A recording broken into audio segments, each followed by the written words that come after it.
Early the next morning, we were visited by a chunky little man named Sparks from the Continental Detective Agency. I told him the story, or most of it. And all the time I was talking, he kept watching my husband. I got the impression he might be a little difficult to deal with. As it turned out, I wasn't far wrong. It's a good story, Mr. Nicholson, but it's not right. Not right? What do you mean? Well, for instance, why don't you go to the police? I've told you it's a case of blackmail. But it's not just a case of blackmail. Hmm? According to your wife, here's an ex-con with 13 years still hanging over him, out on parole, and he's threatening your life. We can throw him back in the can just like that. Look, Mr. Sparks, you don't have to know all my family affairs to handle this case, do you? No, but it would help. Suffice it to say that it's a delicate matter. We can't go to the police. And perhaps you better tell me just what you do want me to handle. I want you to locate him and then follow him day and night. Never let him out of your sight. Eventually, I suppose, he'll try it. To kill you? Oh, Frank. Now, Jean, darling, remember you were going to let me handle this? I know, but... But don't you see, dear, if we actually catch him in the act, attempted murder, then we can send him back to prison and nobody would ever believe anything he said. Must be a very delicate matter. It is, Mr. Sparks. Well, you'll hear from me. Mr. Sparks, suppose he should try to contact me. You mean you think he'll try to shake you down beforehand anyway, just for luck? Well, you see, he thinks I've agreed with his plan. The accident. The way we're handling it, there's only one thing to do. Play him along. I see. Well, is that all the information you need, Mr. Sparks? If that's all you'll give me, that's all I need.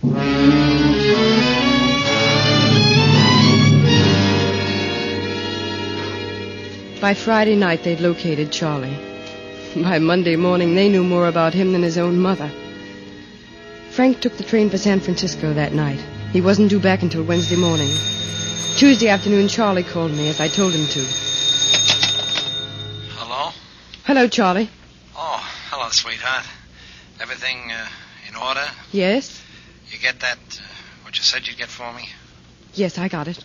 I hope you got enough, because, what I mean, there's going to be, expenses. Expenses? Yes, I got to make contacts. You know, I don't let anybody else in, but I'm going to need a little outside help on one or two things. Oh, I see. And these things take time. Maybe quite a while. I'm not stalling, you understand, but you can't expect action on a thing like this right away. I think I understand. It may be 2, 3 weeks, even more. It's got to be laid out right, you know what I mean? Mm-hmm. Well, where can I pick it up? The stuff you got for me. You can come out here. Out there? Yes, this evening about 10. There'll be no one here. Listen, I don't think that's so good. You're not afraid, are you, Charlie? No, but... Besides, you ought to see the layout of things. It might give you some angles. Well, yeah, but... You remember what we said? How it had to be done? You mean accident? That's right. Sure. Well, you be here at 10, Charlie. I'll have everything ready for you.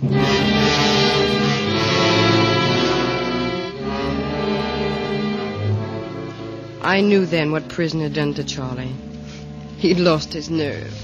Now that he faced it, murder was too much for him. He'd never go through with it. It would all come down to one petty shakedown after another, year after year. It was even more obvious now that I'd have to do what I'd counted on from the beginning.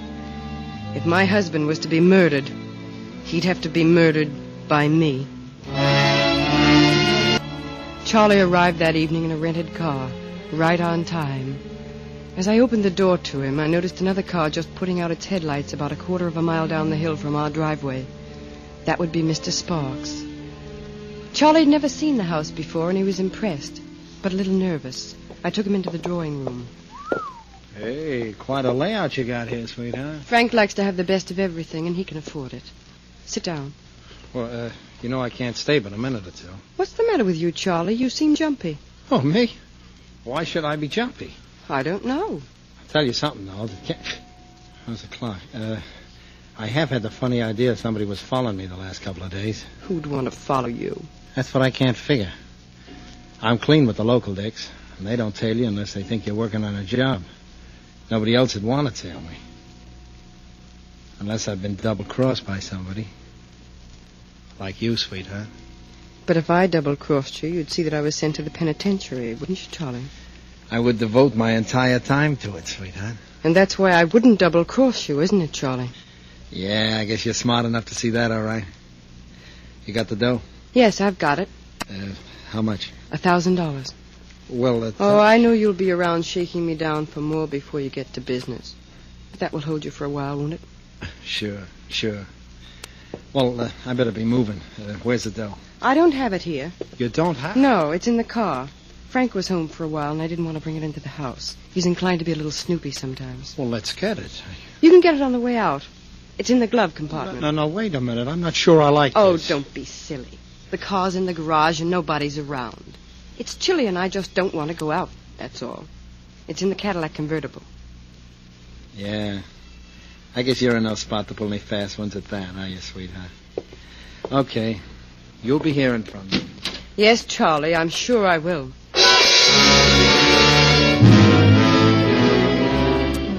Through the glass panel by the door, I watched him head for the garage.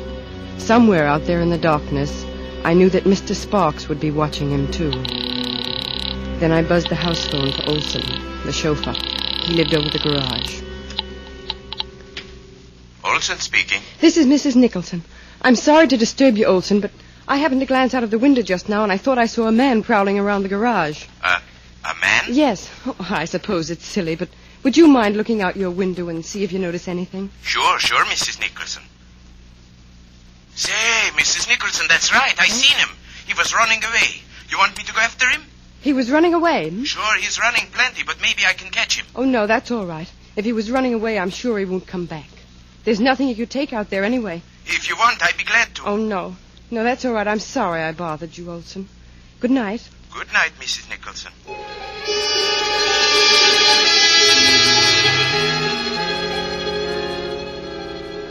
I waited almost 2 hours until I was sure Olson would be asleep.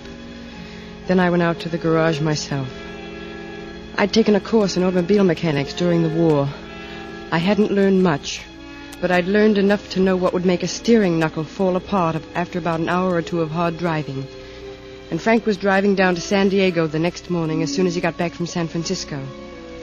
And Frank was a hard driver.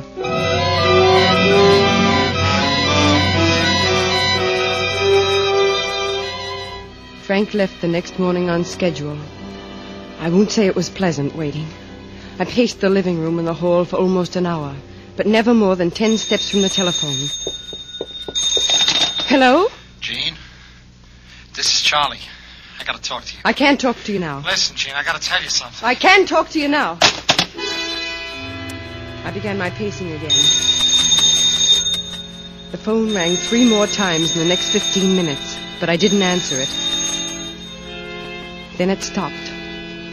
Almost 3 hours went by. I'd begun to be afraid that one of those other calls had been the one I was expecting. And then it rang again. Hello? I'd like to speak to Mrs. Frank Nicholson, please. This is she. Mrs. Nicholson, this is Dr. Whitty of the La Jolla General Hospital. I'm sorry to have to tell you this, Mrs. Nicholson, but there's been an accident. Your husband. My husband? Oh, is he? Well, it's hard to tell just yet, Mrs. Nicholson, but I think you'd better come down here.